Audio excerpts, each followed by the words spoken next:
Judeo-Christian religion. It is the Judeo-Christian worldview of creation. It was founded on Judeo-Christian values. Judeo-Christian religion has created. I have been hearing this for past 2 years non-stop from Zionists. Is this just an American thing, or is there a Judeo-Christian community in Israel?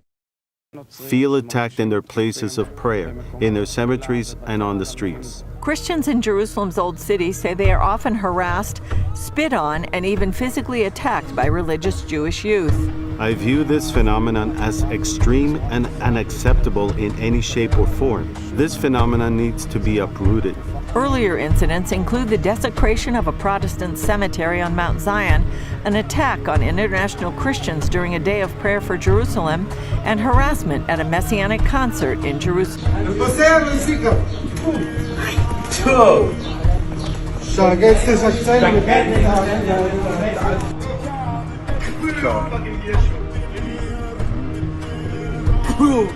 That I know for the police that you were attacking me. But you cannot do this. Don't take a picture, take it down. No, come take on, it down. This is not, you are touching me, you have no right to touch me.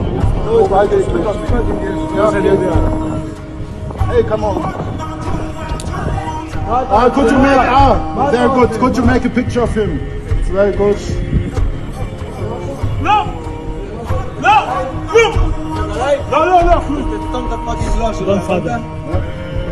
No, he spit on me. No, he spit on me and he touched me. Because the police is always asking. Then I need a picture of his face.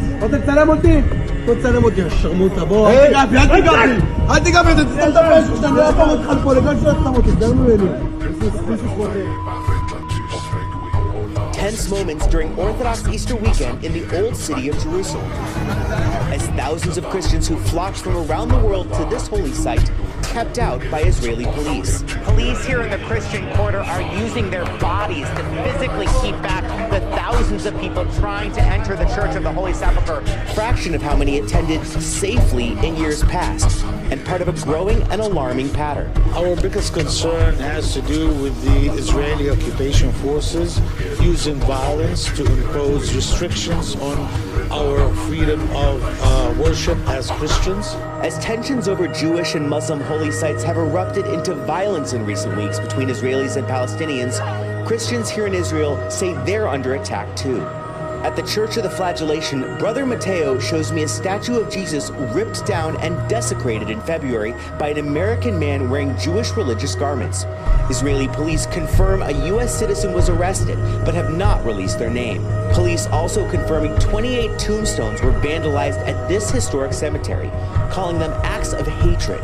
On the first day of January. Like all Palestinians, we live under Israeli reality, Israeli oppression. Here in the West Bank, in Bethlehem, we live under the Israeli military occupation, where we suffer from restrictions of movements, very limited opportunities economically. Overall, the quality of life here is very difficult. This used to be the main road in Bethlehem. And then the wall cut really in the middle of the road. And what used to be one of the liveliest streets or roads in Bethlehem is now this dead area as a result. To us, Jesus was one of our own. We look at him as a Palestinian Jew. He was born here.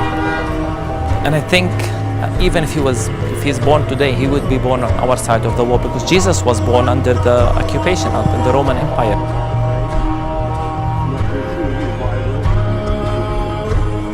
A surprising report from Israel today, where officials are taking seriously a recent upsurge in spitting and hitting attacks on clergy and the vandalism of. We're working to bridge the gaps in places of conflict, while simultaneously striving to provide the vital sense of security. David Parsons from the International Christian Embassy Jerusalem says the attacks are coming from a fringe element. Most Israelis welcome Christians here. They welcome Christian support. But there does seem to be a small fringe on the religious right that for whatever motivations are trying to harass and get trouble for Christians here. He also says it's a learning curve for Israel right now. Jewish people wouldn't tolerate these sorts of attacks against them, and others don't know whether or not these attacks are stopping, but it does make it harder for us to build support and friendship for Israel out there. Julie Stahl, CBN News, Jerusalem.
A Christian church in Jerusalem has been graffiti painted in an attack being blamed on militant Jewish settlers. Cars parked nearby were also daubed with slogans like "Jesus is an ape" or "Christians are apes." Israeli police say the attacks are similar to the price tag protests and they've opened an investigation. I'm in Bethlehem, the city believed to be the birthplace of Jesus. But because Bethlehem is a Palestinian city in the Israeli-occupied West Bank, it's surrounded today by a massive concrete wall, military checkpoints, and illegal settlements. It's imposing a system of control that I'm sure Jesus was very familiar of. If he's born today, he would be born on our side of the wall. Over the decades, the percentage of Christians living in Bethlehem and the occupied Palestinian territories has plummeted, rendering them practically invisible. Did you know there were Palestinian Christians before coming here? No, I didn't. المسيحية طلعت من هون يعني المفروض يكونوا أوعى من. Around the year 1900, Christians made up about 11% of the population of what was historically called Palestine. That's now down to less than 2% in all of Israel and the occupied territories. So what happened to all the Christians? To find out, I'm here to ask the Palestinian Christians that remain. Today, there's a protest in the last fully Christian city in Palestine, the city of Tebeh. Yeah, we've talked about this, and I shared this on my X. The heads of all the major churches are all protesting today because they have been kicked out of their homes since October 7th. They're taking more land. This is what Israel does. They just take land. They send their radical settlers there. They burn the agriculture. They kill animals to make sure people, they make things unlivable. And then they just take the land. They don't pay for it, nothing. They just go, this land's ours because we say it is, and we are chosen. Chosen for what and by who would be my question. Okay? Demons do this, not good people. Just to be clear, in case it was not clear where I stood on this issue. Me too. Many local Christians were banned from attending Easter celebrations at the Church of the Holy Sepulchre, where Jesus is believed to have been buried. It was very upsetting to see, as a Christian, that I and others like me can't go to one of our important ceremonies in Easter, the most important ceremony. This is, of course, part of a much larger violation of Palestinian Christians' right to religion. Because like other Palestinians, Christians have faced violence and attacks from the Israeli state and settlers alike. One shocking recent example of an attack on Christians at the hands of Israel was this. In May 2022, Israeli forces attacked the funeral procession of Palestinian Christian and renowned. It's a big issue for us that one day the Holy Land will become without Christians. These are just some videos that are YouTube friendly. You can find more severe videos on other platforms. When they need your money, they say. Judeo-Christian religion. Judeo-Christian religion. Judeo-Christian religion. A lot of people have been trying to antagonize me lately that I should be more thankful that the United States puts tax dollars into the land of Israel. Number one, Israel pays for most of its weapons. Number two, we happen to be very thankful. Number three, it says that whoever blesses the Jewish people is blessed, and whoever curses the Jewish people is cursed. United States was founded on Judeo-Christian values, which means that you cannot separate the two, and whoever's trying to has lost the whole story completely. You should know that a lot of the blessing that comes to the United States is because of the support of Israel. You try to cut off that support, it's like cutting off your nose to spite your face. So I asked the question, where the hell did Judeo-Christian values come from? What does this term mean? I know what Christian values are. They're what built the West. What are Judeo-Christian values? And the kickback I got from that is ridiculous. I'm not saying that people should hate Jews. I'm not saying that. I'm asking a simple question. Why do we put Judeo before Christian? Why do we put anything before Christian? I don't believe in putting anything before Christ. I think he told us that the only way to the Father is through the Son. And therefore, if we love people, including Jews, if we love everybody, we want them all to come to know our Lord, because he is the only way to get into heaven. That's the Christian message. Modern day Jews don't get a special out clause from that. There is a claim that is often made that is the United States was founded on Judeo-Christian ideals. For example, here's Ben Shapiro making this claim. Here is something that is unquestioned and undoubted. Judeo-Christian religion has created the foundation for the greatest civilization in the history of mankind. Well, this isn't true. This actually came from Montesquieu, who was also an Enlightenment thinker. He wrote about separation of church and state back in 1721. Also, Thomas Jefferson got the concept of separation of church and state from John Locke. So multiple Enlightenment thinkers had this idea. It came from John Locke, Montesquieu, and Denis Diderot. Valuable to Ben Shapiro. The free market, laissez-faire capitalism came from an Enlightenment thinker, Adam Smith. Yep, that's right. Virtually everything that is representative and describes our nation is based on Enlightenment values, not Judeo-Christian values. This is just a complete lie, and it is not a debatable issue, as the facts are very, very clear. So I like to point out that to people, especially in our context today in America, where theology is at such kind of a low level, we Christians do not hold what we call a Judeo-Christian ethic. There is no such thing as a Judeo-Christian ethic. That's a language that was invented in the 1920s by politicians to justify collaborations and alliances. We have a Christian ethic. There is a Judeo ethic. There's a Judeo ethic about marriage, but it's far, far below the Christian ethic. Read the Old Testament and you'll see. The Christian ethic shocked the disciples, completely shocked them.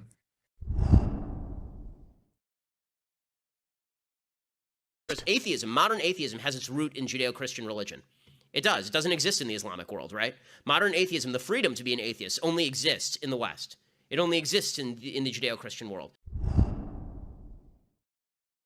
And I've seen there's a growing movement particularly amongst American evangelicals, where there's almost an idolatry of modern day Judaism that is put on a pedestal above everything else, sometimes even including Christianity. It's weird. I don't understand it. So I'm trying to understand it, which is why I'm asking questions. No hate intended at all. No anti-Semitism, certainly no Zionism, neither side. I'm just trying to find out, why do we put something before Christian values? People keep replying, because of the Old Testament. I'm like, what do you mean because of the Old Testament? Well, because Christianity takes on the Old Testament as well as the New Testament. Well, yes, because the New Testament fulfills the Old Testament. But we don't, and people say, well, yeah, you need to be reminded of the inclusion of the Old Testament because Christ was a Jew. It's like, yes, he was of the time, but the point is that he came to fulfill the law. And that the law has been fulfilled. The New Testament fulfills the Old Testament. And we don't need to say, read your Bible, read your Old Testament / New Testament Bible. Like, we just say the Bible, it's all included. And it's like, Christ fulfilled the Old Testament, therefore freed us of that. We are not Jews, essentially. We are Christians, we follow Christ. And that's important. Anyway, I'm going off on a tangent because it's just something that I tweeted about this morning, but I'm kind of baffled by the language that people are using. Like, the Gentiles were grafted in with the Jews, but they are now called Christians, all of them. The Gentiles and the Jews together are called Christians. Modern day Jews are not the Jews of the Bible. The Talmudic Judaism didn't exist in the time. The Jews of the time are now Christians. The Gentiles of the time are now Christians. I'm not a Jew or a Gentile, I'm a Christian. Like, that shouldn't be confusing. And people seem to think that the Israel on the geographical map that we see today is the Israel of the Bible. No, the Israel of the Bible wasn't geographical. It was the nation of Israel. It was the people. It was the community, which is now known as the church. So the church is Israel. And so people are getting confused. In terms of how we should think about the geopolitical entity that is Israel now, post-1948. Last comment from me, that geopolitical entity is not Israel under the Old Covenant. That's not how we should understand it. Israel established by the covenants with Abraham, Moses, and David, that nation ceased to be when Rome flattened.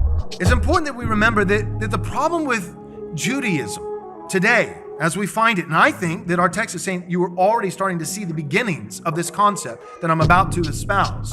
But the problem with it today is not that it's half of the Christian religion. There's a lot of evangelical Christians, I think, that operate underneath that presupposition. And we just haven't been properly or thoroughly educated about Judaism. We just don't understand. We think the problem with Judaism is it's the Old Testament minus the New, right? That it's half of the Bible, or if we're saying literal counting word count, then it's 2/3 of the Bible, give or take. But the problem is it just doesn't include the New Testament. And with that, the biggest problem is it doesn't include Christ. They don't see Christ as the Messiah, that they're still waiting for some other Messiah, that they think Jesus wasn't it. And that's a big problem. Now, if that was the only problem with Judaism, it would be a significant enough problem to send anyone who prescribes to Judaism to hell. So it's a big that's enough of a problem. Any problem that's sufficient to get you to hell is a big problem. It's a sufficient problem. You can go into this more. Like other Jews living there today, the same people that were there from the time of Moses, I'd recommend looking into the 12 lost tribes of Israel. But let's move on. Judaism never posited that there would be God come to earth in physical form, and then acting out in the world in that way. Judaism posits that God is beyond space and time. Occasionally he intervenes in history, but he doesn't take physical form. It's one of the key beliefs of Judaism, actually, is an incorporeal God. So that means that the idea is actually foreign to Judaism of a merged God-man who is God in physical form, but then dies and is resurrected and all this. It's just a different idea than exists in Judaism. Jews also don't believe that the Messiah is a God figure. They don't believe that it's God descending to earth to die for the sins of other people. They believe that the Messiah is a political figure. Maimonides talks about certain things that the Messiah is going to have to do, including the rebuilding of the third temple, including the recreation of the Davidic monarchy. These are things that Jews believe the Messiah does, but nowhere in there is there a definition of Messiah as God figure. That's a Christian invention. It's not inherent. The Jewish version of the Messiah does not match up with the Christian version of the Messiah. Jesus as the Messiah is a different figure than anything that exists inside Judaism. So when people say that Judaism predicts the coming of Christ, the change in the nature of what Christ is, what a Messiah would be, is different from Judaism to Christianity. It's possible, I've read all the messianic arguments about where this is foreshadowed in the book of Isaiah and all that. Jews obviously interpret those passages differently. So the argument typically made to Jews by Christians on this is that Jews it's forecast by the Bible. And for Jews, we have a whole different read when you read the Hebrew about why this may or may not be true. But Christians claim the Old Testament predicts it's going to come, so you disagree. Well, I disagree because I think a lot of the verses that are cited are actually misreads of the Hebrew. Jewish people considering Christians as idols worshippers. Why? Because Jewish people, first of all, they don't know Christianity. The majority of Jewish people, they don't know. We've never been taught Christians' rules and to know if it's wrong or right. Like, we just know that it's wrong. It's a different religion. And the rabbis that taught us, and in the books, and that's the halakha, is saying to us that Christianity is wrong, is a mistake, and it's not the right way. So Jewish people are staying away from Christianity. They don't want to taste it, they don't want to smell it, they don't want to hear about it. They know it's wrong and we don't want nothing to do with it. talking about how Jewish people and Christians actually need to unite and to do the research and to root out these satanic people that have infiltrated both of our faiths, including the Muslim, the Islamic faith as well. The deception is so much more convoluted and nuanced and subtle and ubiquitous than even people think. A lot of people think, and, not to kind of leap right into the topic, but people have a vague notion Israel has too much influence over our government. That's really just the tip of the iceberg. Because then you get into some of these people that have coalesced around Trump in the past couple of years after October 7th. And it's like there's an obvious reason why there's elements in the right. There's almost this form of camouflage they'll do. And one day they're limited government, another day they're white nationalists. Guys like Stephen Miller, who will present as very racialist and very nationalistic, very conservative, but yet still extremely loyal to Israel. And you start to say it's not just that Israel influences the government. It's not just there's some vague thing going on. There is this pervasive penetration of our society by a fifth column. And it's so sophisticated and multidimensional and spans many disciplines. It's such a huge topic that you almost have to be a little bit insane to tackle it and to get to the bottom of it, which Hitler didn't want to exterminate the Jews at the time. He wanted to expel the Jews. There was no rapes during October 7th. They've shown no rape on October 7th. They showed no beheaded babies. All that was all bullshit. I'll send you stuff. No, there's plenty of stories. It's not all of them. The Israeli articles that I saw recently said that there was only 2 babies killed. One was shot by a bullet and the other one died in a hospital. No babies in ovens. There's no beheaded babies. All that was all bullshit. Okay, so go back to the part when you said they think they're better than you. You believe that Jews think they're better than everybody else. It says it in their Bible. Okay, but you believe they're better than everybody else. Okay. I didn't say they're better than everybody else. They think. According to their scripture. Okay. And if you look at how they operate, they literally caught people raping Palestinian prisoners. And there was riots. But the riots weren't because they were raping the prisoners. The riots were because they felt like they had the right to rape the fucking prisoners. That's why they almost had a fucking civil war, because they felt like they had the right to rape these prisoners. They felt like that was okay because they weren't Jewish. Israel is God's chosen people, always have been God's chosen people, always will be God's chosen. I can be a little bit of a conspiracy theorist. And if you're like me, then you'll know about a group called the Illuminati. They are people on the face of it go to church, the mosque, the synagogue, but secretly are quite satanic, performing all these obscure rituals like blood sacrifice and other weird shit. Here is a clip of a mini docu-series that visited Ethiopia in the early 2000s, possibly late 90s, where they visited a Christian community, originally cut off from the rest of the world. Bella was the devout Christian leader of the Zagwe dynasty, a royal family as powerful as the Medicis. During his reign, Ethiopia was relatively peaceful, but the Holy Land was a war zone. As Saladin's Muslim army and European crusaders battled for control, pilgrimages to Jerusalem became nearly impossible, and Ethiopians were cut off from the spiritual center of their religion. Then, according to church lore, King Lalibela had a dream in which God called on him to build a new Jerusalem, a safe place of worship for his people. For instance, if you look at down here, there's a church called St. George, so you can only see the roof from here. Ah, look at that. This is the church, St. George. The roof of the church is actually the ground. Yeah, that was just the level of the ground. St. George is one of 11 churches sunken up to 50 feet beneath the surface of the earth. And the layout of the churches honors the key moments in the life of Jesus Christ. Zagwe's moved their capital here to the south, and King Lalibela decides to create a new Jerusalem, digging underground.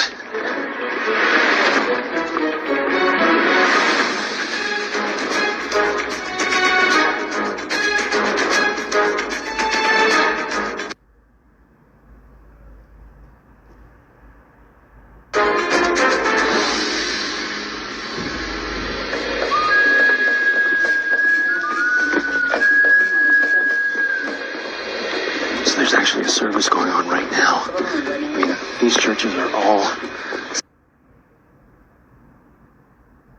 They've been doing 1,000 years. Tell me about this rock.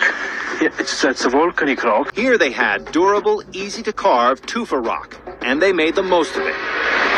digging down to depths between 35 and 50 feet from the surface, the 12th century builders extracted stone from all sides of the church, leaving a monolith inside a man-made canyon. Then they carved out the inside of the building, like a pumpkin, and carefully crafted the exterior details. They've gotten exact angles and precise corners. If you made a mistake while you're doing this, it was... Well, that's really the thing. There's no way to rebuild it. If you made a mistake, that's all. Right.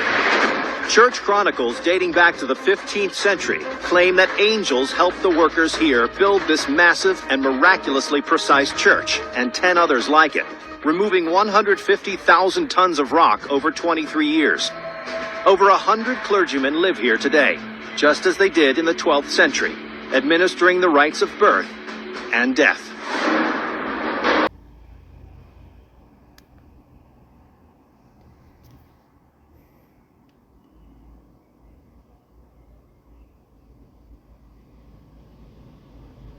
And all the worshippers sit facing the Holy Land of Jerusalem. All the worshippers sit facing the Holy Land of Jerusalem. Back here is Holy of Holy, where it has a copy of the Ark of the Covenant. Every Jewish temple holds the sacred scrolls of the Torah, while every church in Ethiopia has a replica of the Ark of the Covenant, the chest reputed to hold the original tablets inscribed by God with the 10 Commandments and given to Moses. You see more the Judaism influence, like having separate section for men and women. If you look at the eat-able and the non-eatable, we don't eat like pork. You see more the Judaism influence, like having separate section for men and women. If you look at the eat-able and the non-eatable, we don't eat like pork, or we don't eat... Okay. I'm not gonna lie to you. I first thought they were Muslims, especially when I seen that person praying. I was like, I seen that somewhere else before that was how Muslims pray. Got me thinking maybe our faith's more interconnected than we think, and we are just being made to believe that we're different. The average person who goes to school has no idea why humanity exists. He has no idea concerning a spiritual factor in material existence. He has no general comprehension of the rules of life as these differ from the rules of social and political structures. He does not know where he came from, he does not know why he is here, and he has no idea where he's going. And on this compound ignorance, we offer degrees and make brilliant scholars out of people who have never answered any of those questions. It is one of these amazing things that we have created a great hierarchy of well-lettered ignorance. We have made everything subservient not to wisdom, but to the passing advantages of the hour.